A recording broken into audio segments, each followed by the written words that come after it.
TV triple 9 news కి స్వాగతం. Bulletin ముందుగా హెడ్లైన్స్.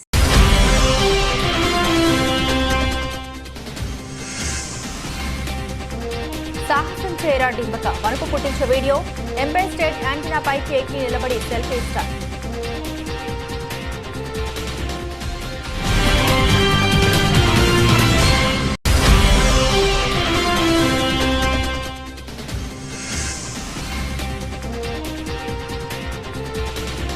ప్రపంచ బ్యాంకు సంచలన వ్యాఖ్యలు. భారత్ ఆ స్థాయికి చేరుకోవాలంటే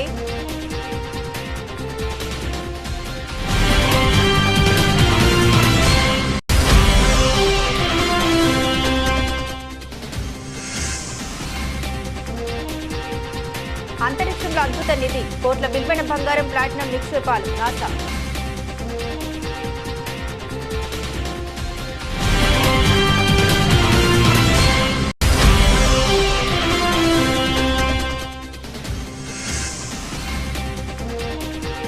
హమాస్ కు మద్దతుగా ఇజ్రాయెల్పై దాడికి ఇరాన్ సిద్ధం.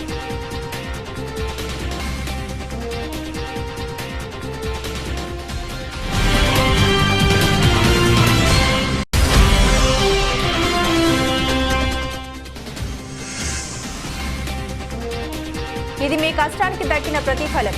వేణు ఎల్దండిని అభినందించిన కేటీఆర్.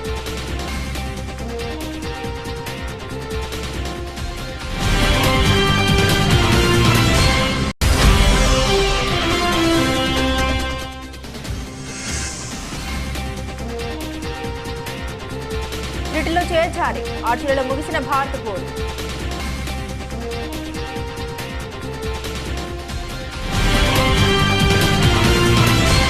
ప్రస్తుత రోజుల్లో సోషల్ మీడియా క్రేజ్ కోసం ఎంతకైనా తెగిస్తున్నారు. ప్రాణాలను సైతం లెక్క చేయకుండా డేంజరస్ స్టంట్స్ చేస్తున్నారు.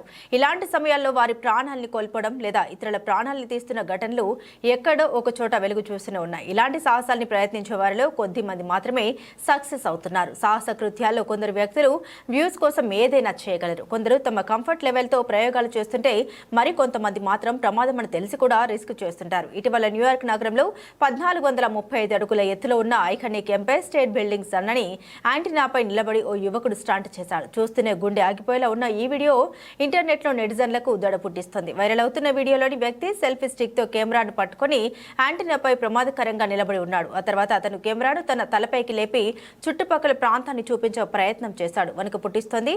లైవ్ జన్ అని ఇన్స్టాగ్రామ్ లో ఈ వీడియో పోస్టు చేయగా నెటిజన్ల నుండి మిశ్రమ స్పందన వస్తుంది. షేర్ చేసినప్పటి నుండి వీడియో 27 లక్షలకు పైగా లైక్లు, 41 మిలియన్లకు పైగా వ్యూస్ సంపాదించింది. ఈ వీడియో వీక్షకుల్ని విస్మయానికి గురిచేసింది. ఇంత సాహసోపేతమైన స్టంట్ ను ఎలా చేయగలిగాడు అని నెటిజన్లంతా ఆశ్చర్యపోతున్నారు. ఇది చూసిన తర్వాత నా అరచేతులు అరికాళ్ళు చెమటలు పట్టాయి అని ఒక నెటిజన్ కామెంట్ చేయగా మరొకరు మిషన్ విజయవంతమైన గౌరవం అని వ్యాఖ్యానించారు. బ్రోకి నిజంగా భయం లేదు అని మూడో యూజర్ కామెంట్ చేశాడు.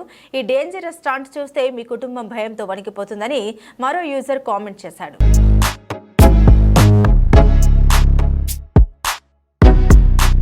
భారత ఆర్థిక వృద్ధిపై ప్రపంచ బ్యాంకు సంచలన వ్యాఖ్యలు చేసింది. అమెరికన్ల వ్యక్తిగత తలసరి ఆదాయంలో 4వ వంతు స్థాయికి చేరుకోవడానికి భారతదేశానికి 75 ఏళ్లు పడుతుందని పేర్కొంది. అభివృద్ధి చెందుతున్న దేశాలు మిడిల్ ఇన్కమ్ ట్రాప్ నుండి బయటపడడానికి మార్గాలపై ప్రపంచ బ్యాంక్ బ్లూ ప్రింట్ విడుదల చేసింది. భారత్, చైనా, బ్రెజిల్, దక్షిణాఫ్రికాతో పాటుగా 100కి పైగా దేశాలు భవిష్యత్తులో సంపన్న దేశాలుగా అవతరించడానికి తీవ్రమైన సవాళ్లను ఎదుర్కొంటూ ఉన్నాయని పేర్కొంది. ప్రపంచ అభివృద్ధి నివేదిక 2024 అనే పేరుతో ప్రపంచ బ్యాంకు నివేదిక విడుదల చేసింది. ప్రస్తుత ధోరణులు అలాగే కొనసాగితే అమెరికన్ల తలసరి ఆదాయంలో 4వ వంతు స్థాయికి చేరుకోవడానికి చైనాకు 10 ఏళ్లకు పైగా, ఇండోనేషియాకు 70 ఏళ్లు, భారత్కు 75 ఏళ్లు పడుతోంది. గత 50 ఏళ్ల అనుభవాల నుండి తీసుకున్న గుణపాఠాల ప్రకారం దేశాలు సంపన్నంగా ఎదుగుతున్నాయి. కానీ అమెరికన్ వ్యక్తిగత తలసరి జీడీపీ రోజుకు $8,000. ఆయా దేశాల పౌరుల తలసరి జీడీపీ 10% ఈ దేశాలన్నీ మధ్య ఆదాయ ట్రాప్లోనే చిక్కుకున్నాయి అని ప్రపంచ బ్యాంకు తెలిపింది. వీటిని మధ్యాదాయ దేశాలుగా వర్గీకరించింది. వ్యక్తిగత తలసరి అభివృద్ధి ప్రకారం 2023 చివరికల్లా 108 దేశాలు మధ్యదాయ దేశాలుగా నిలిచాయి. ప్రతి దేశంలో ప్రతి పౌరుడి తలసరి జీడీపీ $1,136 నుండి $13,845 మధ్య నిలుస్తోంది. ప్రపంచ జనాభాలో 75% జనాభా 600 కోట్ల మంది అభివృద్ధి చెందుతున్న దేశాల్లోనే ఉన్నారు. వీటిల్లో 3/2 మంది పేదరికంలో జీవిస్తున్నారని ప్రపంచ బ్యాంకు ఆందోళన వ్యక్తం చేసింది. 1990 నుండి కేవలం 34 మాత్రమే మధ్యాదాయ దేశాల స్థాయి నుండి అధికాదాయ దేశాలుగా మారాయి. వాటిలో యూరోపియన్ యూనియన్ గ్రూప్ దేశాలే ఎక్కువగా ఉన్నాయని ప్రపంచ బ్యాంకు తెలియజేసింది.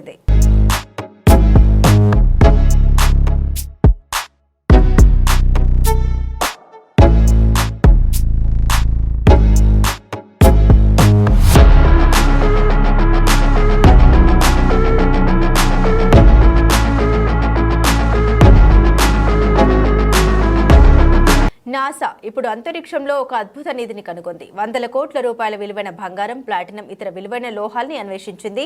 1852లో అన్ని భలేగా డాస్పరిస్ కనుగొన్న గ్రహశకలం 16 సైకిపై 140 మైళ్ల వ్యాస పరిధిలో బంగారం, నికెల్, ప్లాటినం లోహాలు ఉన్నట్లు కనుగొన్నారు. అంగారక, గురు గ్రహాల మధ్య ఉన్న ఈ గ్రహశకలంలో $10 లక్షల క్వాడ్రిలియన్ విలువైన లోహాలు ఉన్నట్లు నాసా తెలిపింది. ఈ విషయం శాస్త్రవేత్తలు, అంతరిక్ష ఔత్సాహికులను ఆశ్చర్యపరిచింది. అయితే వీటిని వెలికి తీయడానికి పలు ఆర్థిక, సాంకేతిక సవాళ్లు ఎదురవుతాయని పేర్కొంటుంది. 2029 నాటికి ఆస్ట్రేలియాను చేరుకునే లక్ష్యంతో నాసా పైకి మిషన్ను 2023 అక్టోబర్ 13న ప్రారంభించింది. తన పరిశోధనలో భాగంగా గ్రహశకలం 16 సైకిపై అపారంగా బంగారం, ప్లాటినం, నికెల్ వంటి ఖరీదైన లోహాలు ఉన్నట్లు నాసా నిర్ధారించిందని, తవి భూమి మీదకు తేగలితే ప్రపంచ దేశాల స్థితిగతులే మారిపోతాయని పేర్కొంటుంది. ప్రస్తుత అంతరిక్ష మైనింగ్ సాంకేతికత ఇక శైశవ దశలోనే ఉంది. తక్కువ గురుత్వాకర్షణ, అధిక రేడియేషన్ ఉండే ఈ లఘు గ్రహంలో కార్యకలాపాలు నిర్వహించగల పరికరాలు అవసరమవుతాయి. అంతేకాకుండా భూమికి గ్రహశకలం మధ్య కమ్యూనికేషన్లో ఏర్పడే ఆలస్యం వల్ల అవి స్వతంత్రంగా పనిచేయాల్సిన అవసరం ఉందని సెంట్రల్ ఫ్లోరిడా యూనివర్సిటీ గ్రహ భౌతిక శాస్త్రవేత్త ఫిలిప్ మెడ్గర్ తెలిపారు. గ్రహాలపై ఖనిజాల తవ్వకం అతి ఖరీదైన వ్యవహారం. వాటిపై తవ్వకాలు జరపడానికి అవసరమైన సాంకేతిక పరిజ్ఞానం, పరికరాలు సమకూర్చుకోవడానికి చాలా వ్యయం అవుతుంది. అయితే వీటిపై తవ్వకాలకు నిధులు సమకూర్చడానికి ప్రైవేట్ కంపెనీలు ముందుకొస్తున్న ముఖ్యమైన వనరులు ఇంకా అవసరమవుతాయి. అక్కడి నుండి తెచ్చే ఈ లోహాలు ప్రపంచ మార్కెట్లోకి భారీ మొత్తంలో ప్రవేశపెడితే బులియన్ మెటల్ మార్కెట్లు ఒక్కసారిగా క్రాష్ అవుతాయి. వాటి విలువ నాటకీయంగా తగ్గిపోతుంది. 60,000 ఉన్న బంగారం ధర 600కు పడిపోవచ్చు. దీని అంతటికీ డిమాండ్ సప్లై సూత్రం వర్తిస్తుంది. ఇప్పుడు బంగారం సప్లై తక్కువగా ఉంది కాబట్టి డిమాండ్ పెరిగి దాని ధర ఎక్కువగా ఉంది. అదే డిమాండ్ లేకపోతే మార్కెట్లో కావలసినంత దొరికితే అది కూడా ఏ స్టీల్ లోహం ధరకు సమానంగా పడిపోతుంది. దీని కారణంగా ప్రపంచ వ్యాప్తంగా పలు దేశాల ఆర్థిక వ్యవస్థల్లో తీవ్ర కుదుపులు సంభవిస్తాయి. వాటి ప్రభావం వల్ల పలు పరిశ్రమలు, రంగాలపై తీవ్రంగా పడుతుంది. పౌరుల వద్ద ఉన్న ఆస్తుల విలువ తగ్గిపోతుంది.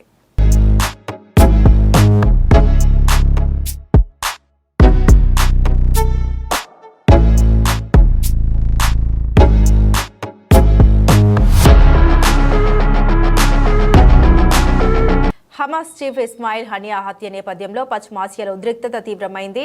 హమాస్కు మద్దతుగా ఇజ్రాయెల్పై ఇరాన్ ప్రతీకార దాడికి సిద్ధమవుతుందని వార్తలు వస్తున్నాయి. ఈ నేపథ్యంలో ఇరాన్ దాడుల్ని ఎదుర్కోవడంలో భాగంగా ఇజ్రాయెల్కు మద్దతుగా అమెరికా రంగంలోకి దిగినట్లు కనిపిస్తోంది. ఇరాన్ దాడుల్ని తిప్పికొట్టేందుకు మధ్య ప్రాచ్యంలో యుద్ధ నౌకలు, ఫైటర్ జెట్స్ను మోహరిస్తుంది. కాగా ఇజ్రాయెల్లోని భారతీయులు అప్రమత్తంగా ఉండాలని భారత రాయబార కార్యాలయం శుక్రవారం సూచించింది. విశాఖపట్నం రైల్వే స్టేషన్ పైన ప్రమాదం తప్పింది. రైల్వే స్టేషన్లో ఆగి ఉన్న రైల్లో ఒక్కసారిగా మంటలు చెలరేగాయి. కోర్బా నుంచి విశాఖ చేరుకున్న ఎక్స్ప్రెస్ రైలు ఏసీ భోగిల్లో మంటలు చెలరేగాయి. ఈ ప్రమాదంలో B6, B7, M1 ఏసీ భోగిలు పూర్తిగా దగ్ధమయ్యాయి. రైల్లో మంటలు వ్యాపించిన సమయంలో ప్రయాణికులు ఎవరూ లేకపోవడంతో పెద్ద ప్రమాదం తప్పింది. రైల్వే సిబ్బంది వెంటనే అప్రమత్తమై మంటలు అదుపులోకి తీసుకొచ్చేందుకు చర్యలు చేపట్టారు. ఒక్కసారిగా రైల్లో మంటలు వ్యాపించడంతో స్టేషన్లోని ప్రయాణికులు ఆందోళనకు గురయ్యారు.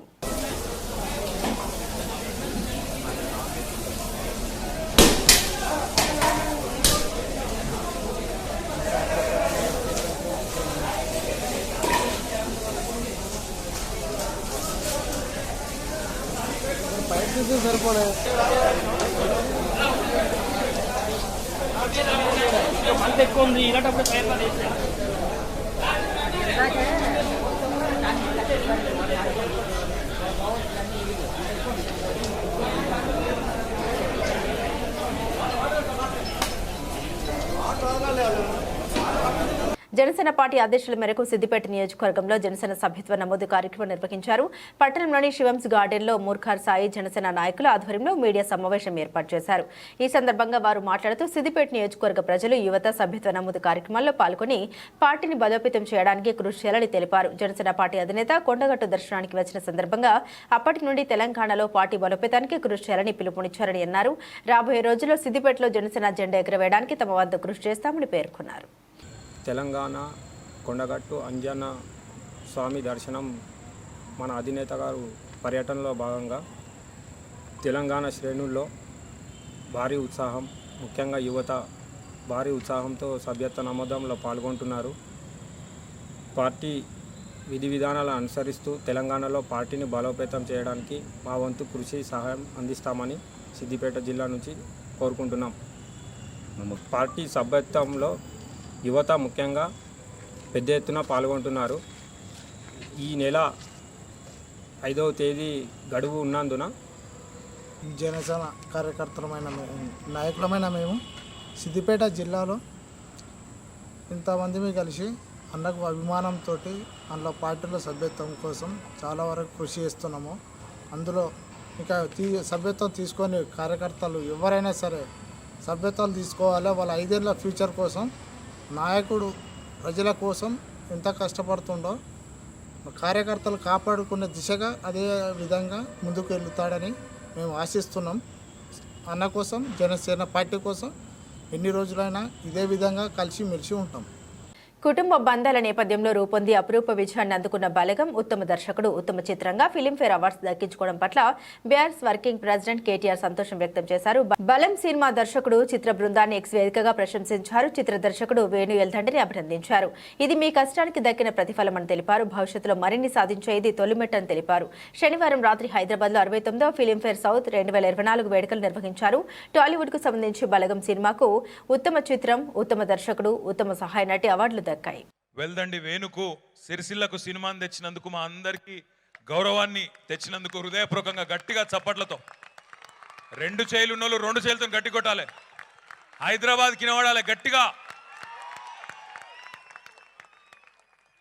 శంకరన్న తమ్ముడని తెలుసు, సినిమాలలో చేస్తున్నాడని తెలుసు, కానీ ఇంత సత్తా ఉంది ఒక సినిమాని, అది కూడా దిల్ రాజు ప్రొడక్షన్స్లో సినిమాని ఇంత అద్భుతంగా ఇంత అద్భుతమైన మ్యూజిక్తో తీసుకొస్తాడనే విషయం తెలియదు. సీరియస్లీ అద్భుతంగా అనిపించింది నిజంగా. అక్కడ కింద కూర్చుని వింటుంటే ఆ కాసర్ల శ్యామ్ గారి పాటలు, బీమ్స్ ముందుకు రాగురు, బీమ్స్ మ్యూజిక్ నచ్చింది. ఆ పాట 2 నచ్చినాయా, ఒకటా? గట్టిగా సప్పట్లు కొట్టింది మరి. మరి పాటలతోనైతే ఉర్రూతలు ఊగించిండ్రు. తప్పకుండా నాకైతే విశ్వాసం ఉంది, గుండె లోతుల్లోంచి వచ్చిన ఏ ఇమోషన్కైనా తప్పకుండా ఒక ఇతర ప్రజాబాహుల్యంతో వారి గుండె చప్పుడుతో కూడా తప్పకుండా ఒక కనెక్షన్ దొరుకుతుంది. ఈ బలగం కూడా 3 తారీఖు నాడు మొత్తం 2 తెలుగు రాష్ట్రాల్లోని ప్రతి ఒక్కరిని కూడా కదిలిస్తుందనే విశ్వాసం నాకైతే కలిగింది.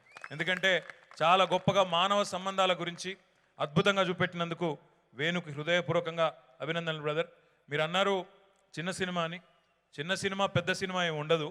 నాకు తెలిసి అప్పుడప్పుడు చిన్న సినిమాలే మొత్తం పెద్ద సినిమాల్ని ఊపేసేంత పెద్ద పెద్ద ఉప్పెనలు అవుతాయి. అట్లాంటి సినిమా ఇది కూడా కావాలని మనస్ఫూర్తిగా హృదయపూర్వకంగా ఒక సోదరుడిగా మీకు కోరుకుంటూ, పారిస్ విశ్వ క్రీడల్లో భారత్కు త్రుటిలో పథకం చేజారింది. యువ షూటర్ మను భాకర్కు చిక్కిన పథకం పాయింట్ల తేడాతో మరొకరి వశమైంది.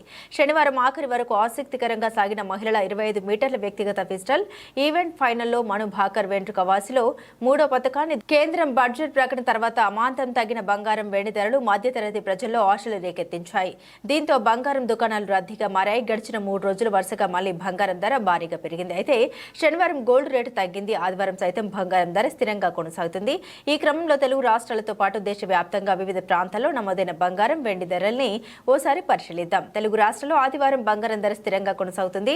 హైదరాబాద్, విజయవాడ, విశాఖపట్నంలో 22 క్యారెట్ల 10 గ్రాముల బంగారం ధర 64,700 కాగా 10 గ్రాముల 24 క్యారెట్ల గోల్డ్ ధర 70,580. దేశ రాజధాని ఢిల్లీలో 22 క్యారెట్ల 10 గ్రాముల బంగారం ధర 64,850 కాగా 24 క్యారెట్ల 10 గ్రాముల బంగారం ధర 70,730. ముంబై, కోల్కతా, బెంగళూరు నగరాల్లో 22 క్యారెట్ల 10 గ్రాముల గోల్డ్ ధర 64,700 కాగా 24 క్యారెట్ల 10 గ్రాముల బంగారం ధర 70,580. చెన్నైలో 22 క్యారెట్ల 10 గ్రాముల బంగారం ధర 64,500 కాగా 24 క్యారెట్ల గోల్డ్ ధర 70,360కు చేరింది. దేశవ్యాప్తంగా ఆదివారం వెండి ధర స్థిరంగా కొనసాగుతుంది. ఉదయం నమోదైన వివరాల ప్రకారం తెలుగు రాష్ట్రాల్లోని ప్రధాన నగరాలైన హైదరాబాద్, విజయవాడ, విశాఖపట్నాల్లో కిలో వెండి ధర 90,900. దేశంలోని ప్రధాన నగరాల్లో వెండి ధరలను పరిశీలిస్తే చెన్నైలో కిలో వెండి ధర 90,900, కోల్కతా, ఢిల్లీలో కిలో వెండి ధర 85,500 వద్ద కొనసాగుతుంది. ముంబైలో కిలో వెండి ధర 85,500 వద్ద కొనసాగుతుంది. బెంగళూరులో కిలో వెండి ధర 85,750 వద్ద కొనసాగుతుంది.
బులెటిన్ ముగించే ముందు హెడ్లైన్స్ మరోసారి.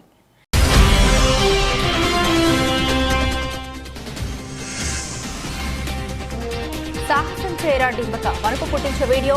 ఎంపైర్ స్టేట్ యాంటీనా పైకి ఎక్కి నిలబడి సెల్ఫీ స్టార్.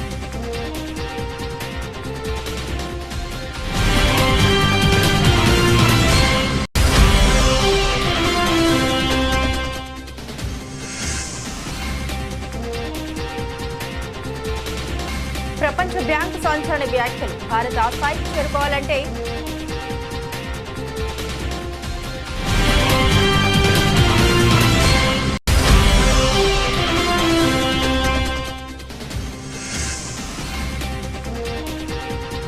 అంతరిక్షంలో అద్భుత నిధి. కోట్ల విలువైన బంగారం, ప్లాటినం నిక్షేపాలు. నాసా.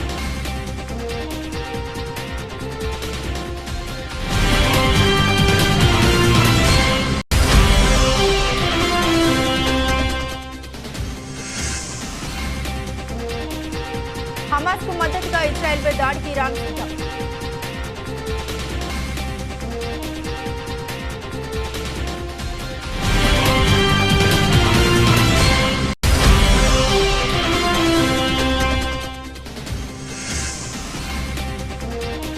ఇది మీ కష్టానికి దక్కిన ప్రతిఫలం. వేణు ఎల్దండిని అభినందించిన కేటీఆర్.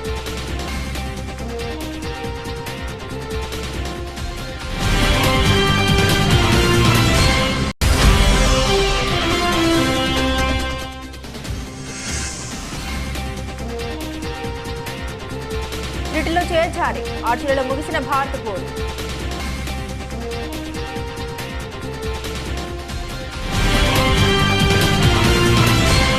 ఇవి బులెటిన్లోని విశేషాలు. తిరిగి మరో బులెటిన్తో మళ్ళీ కలుసుకుందాం. అంతవరకు సెలవు.